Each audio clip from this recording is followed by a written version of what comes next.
Bonjour, je suis Monsieur Faux-Alain Glove-René, administrateur de base de données Oracle.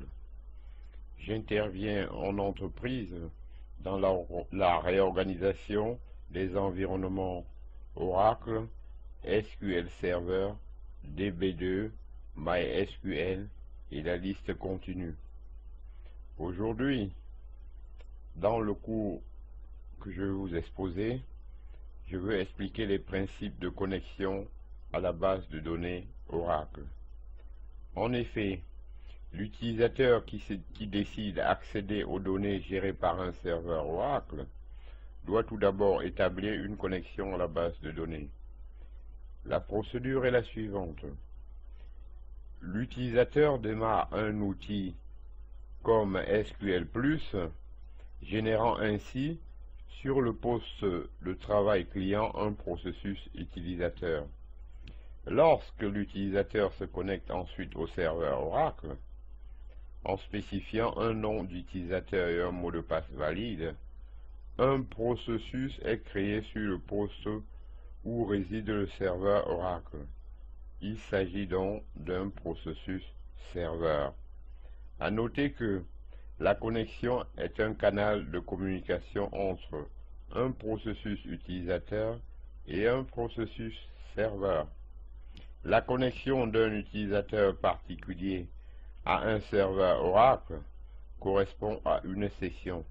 Elle débute lorsque l'utilisateur a été authentifié par le serveur Oracle et elle se termine lorsque l'utilisateur se déconnecte ou en cas de fin anormale de processus utilisateur.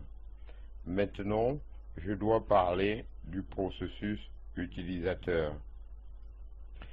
C'est le processus le plus méconnu dans la mesure où il est intégralement géré par la base de données Oracle et par l'outil ou l'application cliente.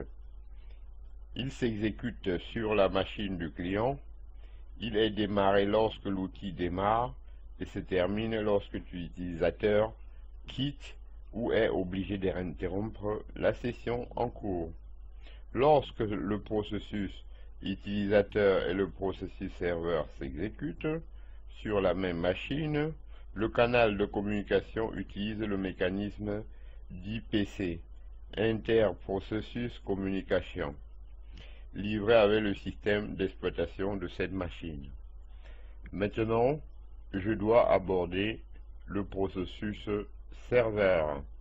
En effet, le processus serveur sert principalement à charger en mémoire les données du disque pour permettre à l'utilisateur de les traiter.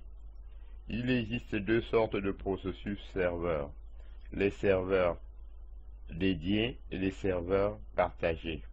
Dans le cas des serveurs dédiés, à chaque fois qu'un utilisateur se connecte, il est pris en charge par un processus serveur. Voilà. Si 100 utilisateurs se connectent, 100 processus serveurs sont ainsi créés et chacun prend en charge spécialement les commandes du seuil et même processus utilisateur tout le temps de sa session. L'intérêt de cette architecture est qu'une commande SQL est immédiatement et directement prise en compte par un processus serveur. Par contre, chaque processus serveur occupe une zone de mémoire et utilise la CPU. Dans la configuration des serveurs partagés, c'est un petit groupe de processus serveurs qui s'occupe d'un grand nombre de processus utilisateurs. Oracle utilise pour cet organisme un processus réseau, le dispatcher. Les processus utilisateurs sont alloués à un processus dispatcher. Celui-ci met les requêtes des utilisateurs dans une file d'attente et le processus serveur partagé exécute toutes les requêtes, une par une. Cette configuration permet de réduire la charge de la CPU et utilise moins de mémoire. Par contre, lors de fortes utilisations de la base de données, il risque d'y avoir de temps d'attente dans l'exécution des requêtes des utilisateurs. par les serveurs partagés. Ainsi donc s'achève le petit topo que je viens de vous faire sur la connexion à une base de données Oracle. Je vous remercie.